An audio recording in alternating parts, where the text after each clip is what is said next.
Good morning. My name is Joanna Hunter. I'm owner and founder of Piglets Pantry, and I'm here today to have a chat with Martin Perry, former chief exec of Brighton, Hove, Albion Football Club. We're going to chat about going back sort of 15 years, 14 years, as we're coming into our 15th year, where we first started and how Martin got involved with Piglets at that time and what his memories are really of how we happened to be making pies for Brighton.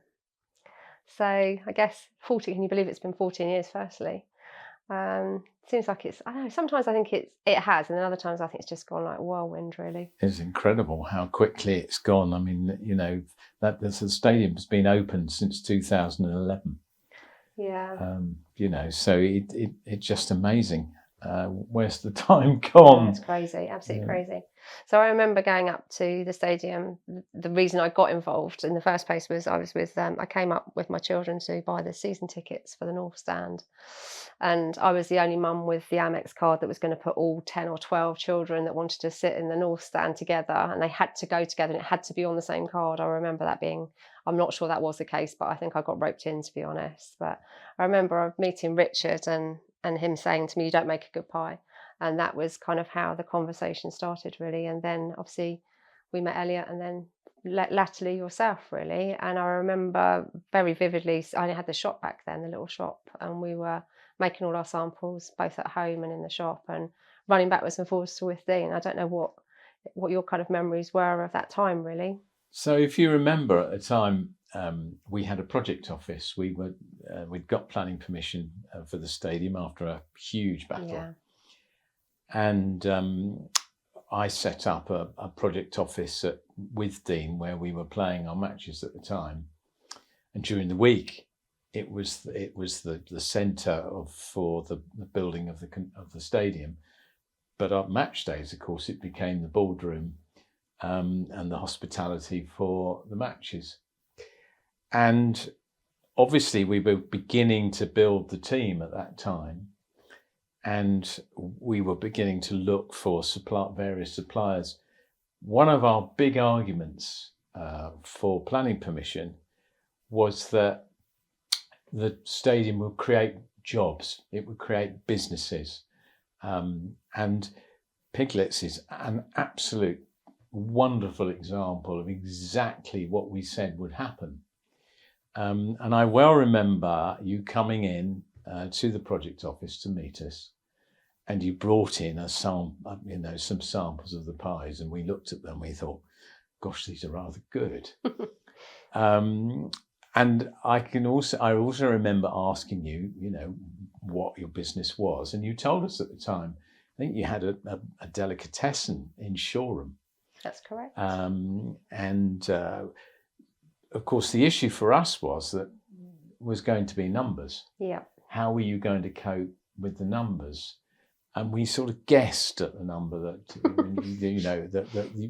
you thought you would need to produce. Anyway, you came back with more samples, and we realised that this was a really good product, and we got very excited about it. And you assured us that you would be able to meet the demand. Well, what I was thinking. And I think, the capacity of the stadium was, at that stage, we opened it at 22,000.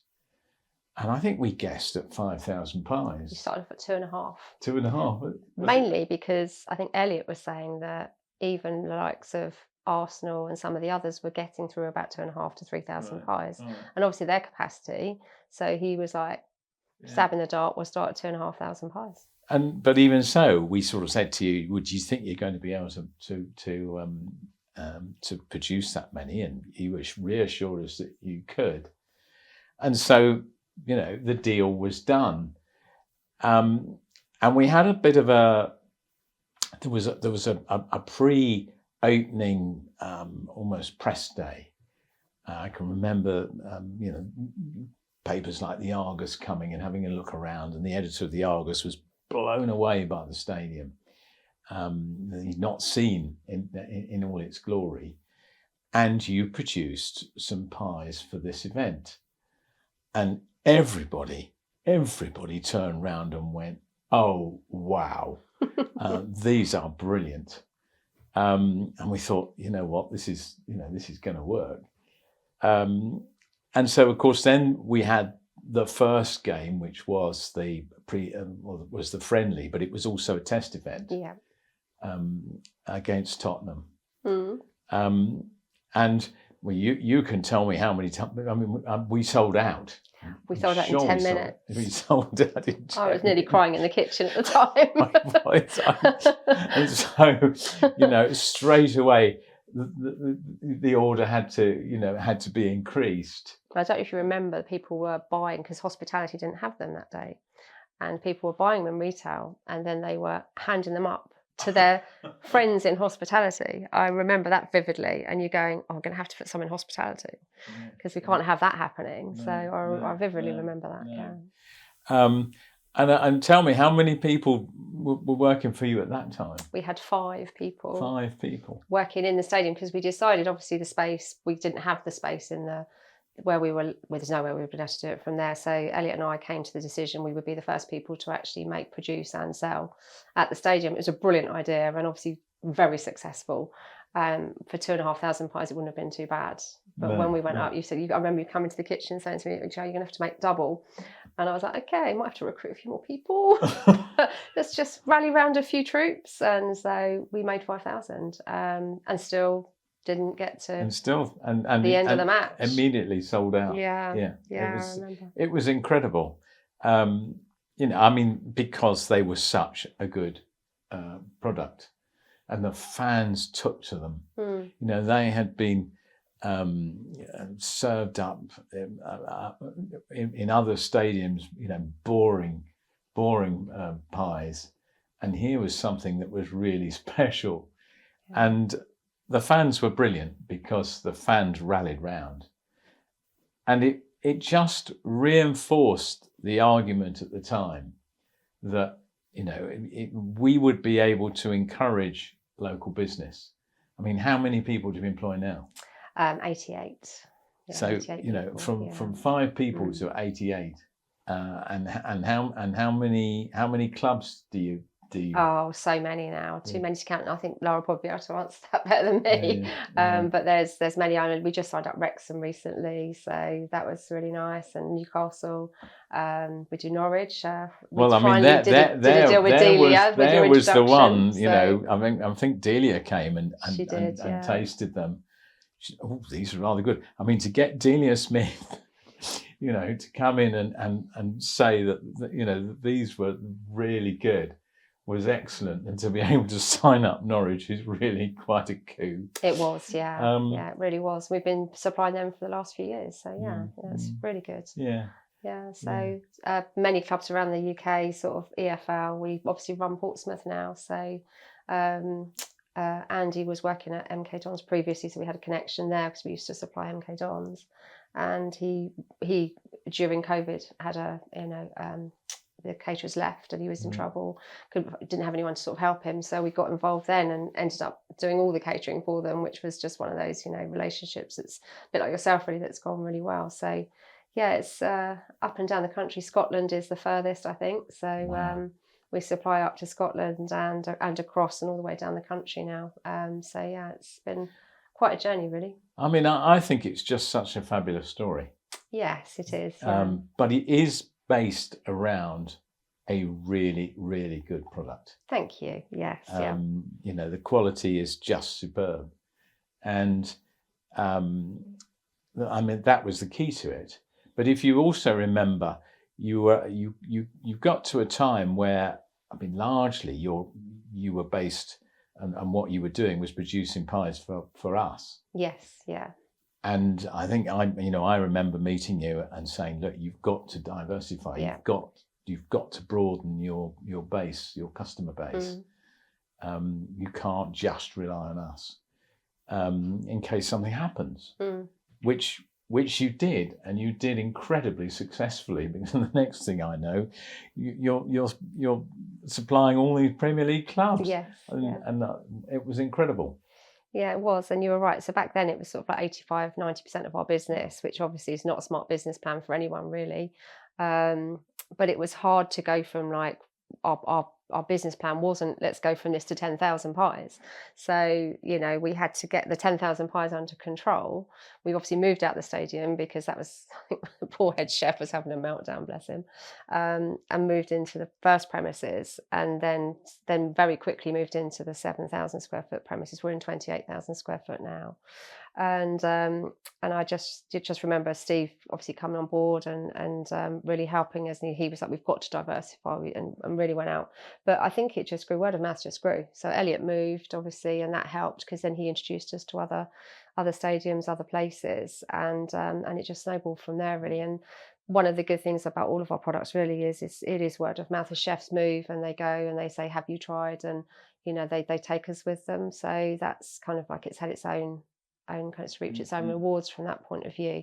But we did we were sort of 1.75 million back then, and we're just about to hit 10 million. So yeah, significant growth, really massive growth. So yeah, it's been quite a journey really. It's amazing. It's amazing.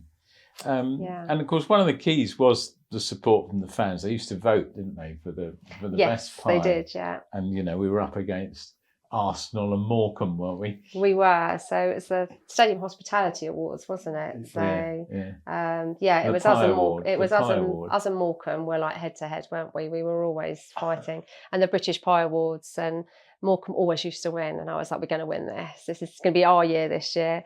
And I remember ringing you from the British Pie Awards and said to you, we haven't just won, we've swept the whole lot, first, second, and third. Best pie in football, and I came back with all my awards for you. It was really good. It was really good. Yeah, we won some very good awards during that time, and I think I judge now because it's got to the point after 40 awards, it was a bit like I probably should just judge now, you know.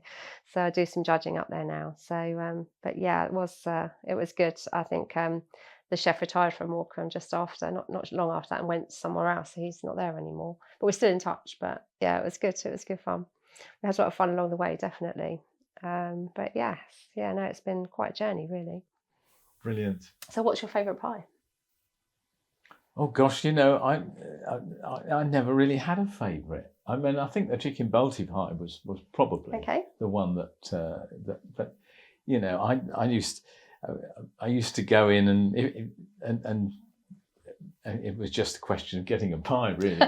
Yeah, that's always a bit of a problem. The issue, of course, was that, you know, I have to say I spent a lot of my time at matches in the boardroom. Yeah. We used to have the little ones, the little mini ones at the end.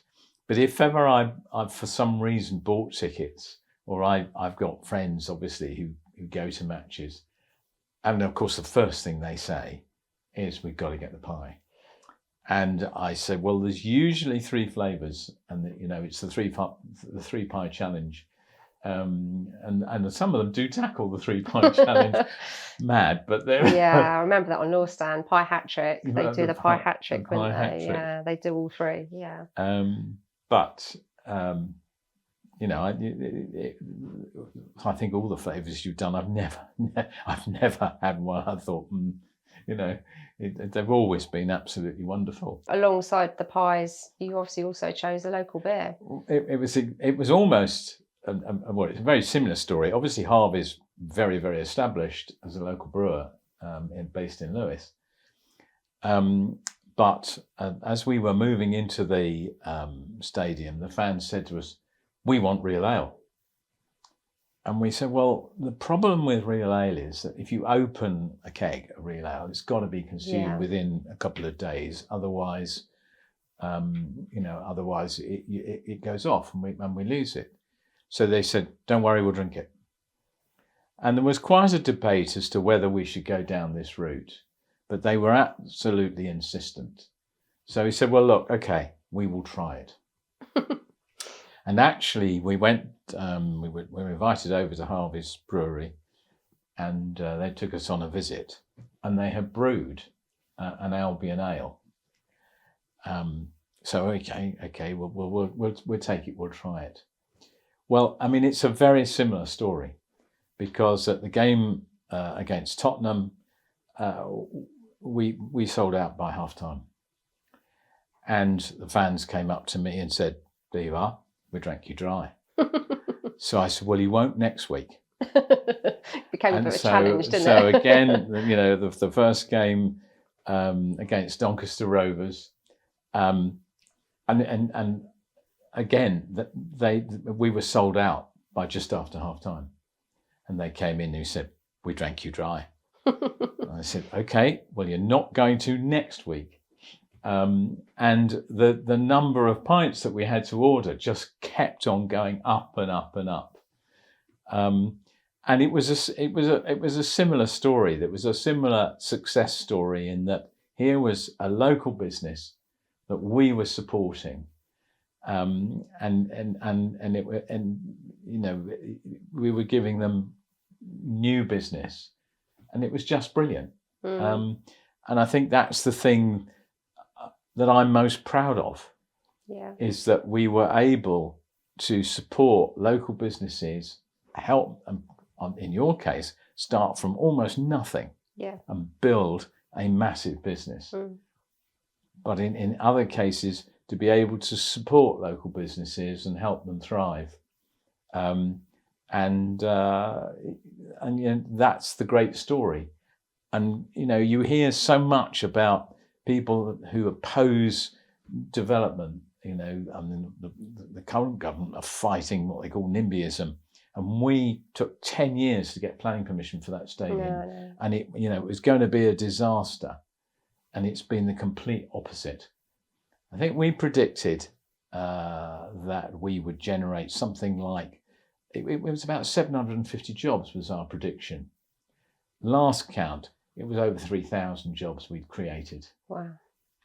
We said that it would generate about 23 million into the local economy. The last count in the Premier League, it was 600 million. Wow. I mean, it's just an incredible story. Yeah. And just shows how wrong those people were when they said it was going to damage the economy and everything. No way. No, it's been an amazing success story. I remember my two boys walking along the seafront with their flags on that march, pestering me to go, and it's really important. We need this stadium, and I remember going with them. So it was a good success story, definitely. Very good. But of course, the success, your success, the success of the Real Ale, was the support from the fans. Definitely, yeah. No, we couldn't have done it without them. Couldn't have done it without them. No, definitely. And just going back to the kind of ale, when it got to the doubled, I remember talking to Bob quite a lot at that time, and we were having similar kind of conversations, how we're going to produce another 2,500 or whatever it was. We ended up taking, at that time, we were taking the beer from the stadium, and actually when it was left over, so we didn't have any wastage, and putting it in the pies. So we were going up collecting the ale and actually reusing the ale, so there was no wastage. So zero waste, and to the point where it got to where they drank you dry, and then we directly got the ale in from them. So which we still do today. We still buy all of our ale from Harvey's, and we use their specialist ones for Christmas and stuff as well. So it's really good.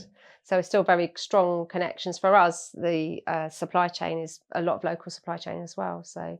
The veg man we use in Hailsham, the butcher over in Bexhill, they've all kind of grown off the back of this as well. So it has it's not just the local Brighton economy, it's wider than that really, if you think about, all the different places it gets affected and where you buy from as well. So yeah. Well, I can remember one of those early matches, they were so desperate. They were racing around all the pubs locally to try and collect any spare kegs that were available to bring them over to the stadium to buy us, so they had enough for the end of the game.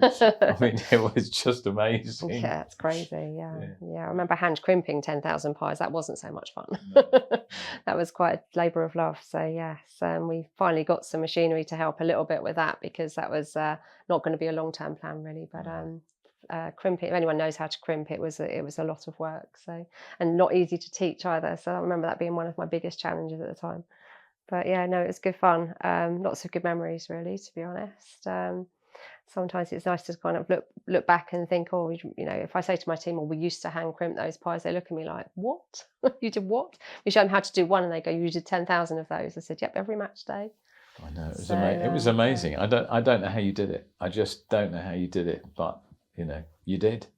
You know, when we started to realise that the demand for these pies was just skyrocketing, and again, it was the worry was how's she going to cope? How's she going to cope? And somehow or other, they all appeared, and it was just that sheer determination which was so brilliant. thank you. It was a big challenge, but it was good fun. So yeah, thank you very much, and thank you very much for choosing our pie. Well, We're very grateful. it's brilliant. It's a massive success story, and I am so proud of you and what you've achieved because it's incredible. Oh, thank you. We couldn't do it without you. So thank you very much for all your support along the way.